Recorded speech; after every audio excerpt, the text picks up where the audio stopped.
కొమరం భీం ఆసిఫాబాద్ జిల్లాలో సిపిఎం నేతలు కీలక సమావేశం నిర్వహించారు. ఈ సమావేశంలో రాష్ట్ర కమిటీ సభ్యులు బండారు రవి పాల్గొన్నారు. ఈ సందర్భంగా శాటిలైట్ చిత్రాలు హక్కు పత్రాల ఎంపికకు చెల్లుబాటు కాదు అనే చట్టంలో ఉన్నట్లు మీరు చదవ లేదా అని ప్రశ్నించారు. ఇక ఇదే విషయం జిల్లా కేంద్రంలో జాయింట్ ప్రెస్ మీట్ ఏర్పాటు చేసి జిల్లా కలెక్టర్, ఎమ్మెల్యేలు, ఎంపీలు కలిసి ప్రజలకు బహిరంగంగా చెప్పాలని డిమాండ్ చేశారు.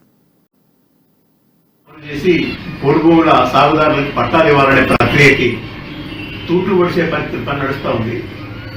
అందులో ఏంటంటే ఎవిడెన్స్ గా శాటిలైట్ చిత్రాన్ని తీసుకుంటామని చెప్పి జిల్లా అధికారులు చెప్తున్నట్టు తెలుస్తోంది. అంతేకాదు ఇంకా ములుగు కానీ ఇంకా కొన్ని జిల్లాలో కూడా అనేక చోట్ల వస్తుంది. ఇది అటవీ హక్కు చట్టంలో ఎక్కడా లేదు.